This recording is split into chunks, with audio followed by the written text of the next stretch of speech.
Good morning. 5:30 ang umaga. Grabe ang pag. Grabe. Oh. Grabe ang pag. Ganito kami pagka umaga. Sila tatay nakapagkape na. Sila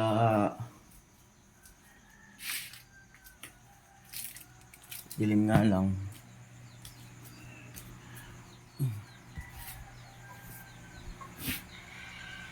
Lakad-lakad muna mga kanol ngayong umaga.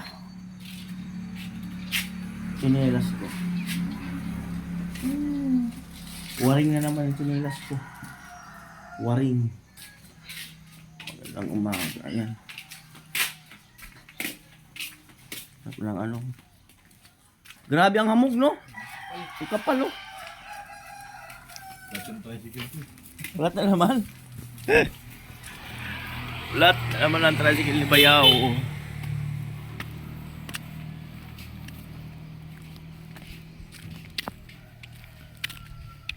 Ibig sabihin may ano yan. Manipis na? Ay, hindi naman masyadong flat. Malaki kasi oh.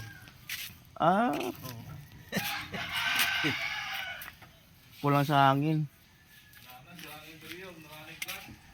Naraning flat. Sira ang interior. Ayan, grabe, oh. At kikwento lang ako mga kanuli. Nung kahapon, hindi ko na kasi na videohan. Ito, ayan, oh.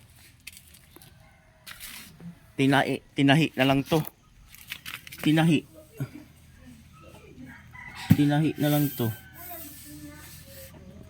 Ito tinahi. Kasi yan nawarak to eh. Tinahi na lang muna. Kasi nung nakaraang gabi nagpatid yung pinsan ko. Mga alas 8 siguro ng gabi.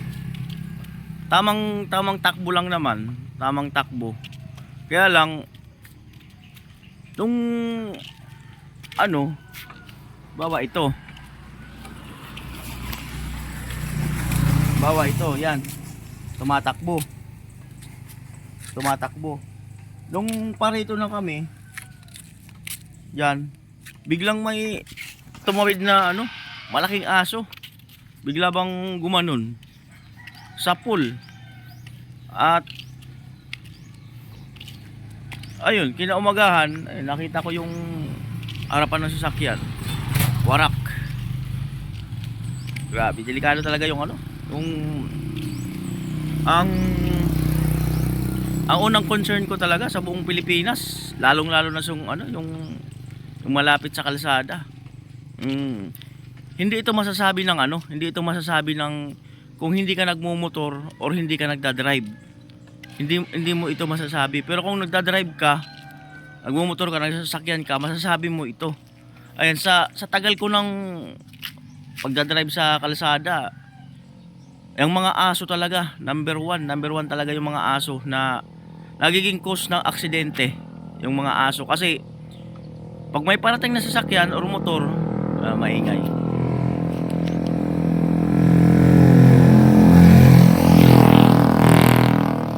Kung may parating na motor or sasakyan, tapos may aso dyan, minsan yung aso biglang tatawid sa kaliwa, biglang tatawid sa kanan.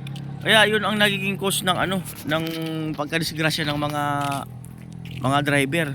Kahit sabihin natin nag-iingat tayo or maganda sana kung kaya lang minsan yung mga tao pag pinagsabihan mo na itali yung aso, itali dahil sa kanila namang pangangalaga, magagalit pa, no? At minsan pag nakadisgrasya yung aso ay magagalit pa yung may-ari or hindi aaminin. Pero pagka yung aso ang nasagasaan mo, namatay, grabe ang simpatya, grabe ang bas nung naka-aksidente dun sa aso, no? Pero pagka yung tao ang namatay dahil sa cause ng aso, ay wala. Wala naman. Wala kang maano.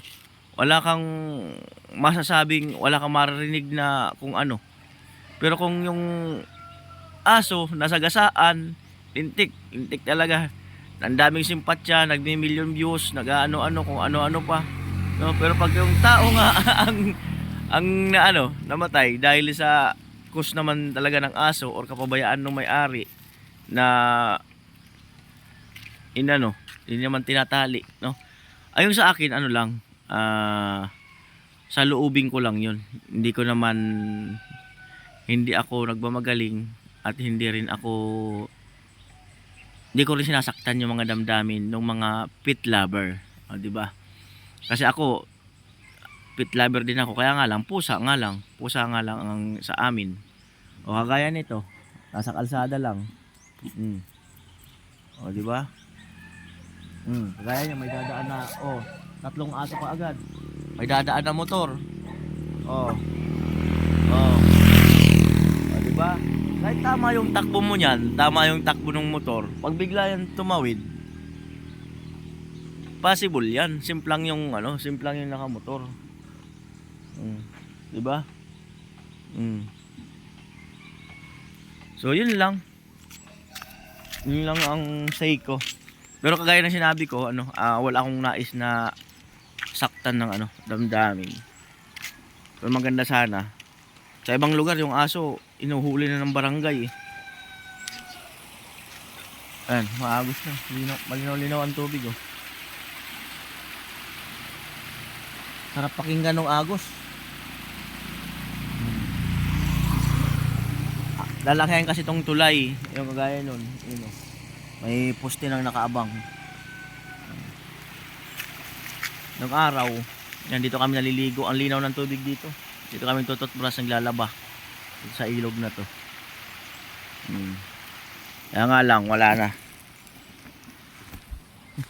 O ayun, ilang aso? 1, 2, 3, 4. Grabe.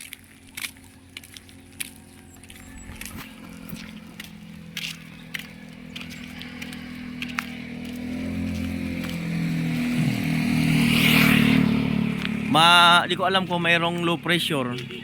Malakas yung paulan-ulan, pabugso-bugso. Pero karamihan dito tuwing hapon umuulan. Sa ibang lugar maulan din daw.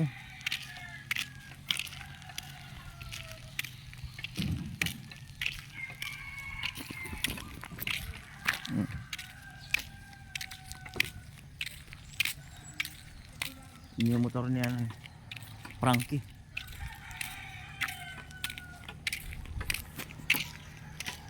Yo, morning. Amo. Morning. Amoy. Morning.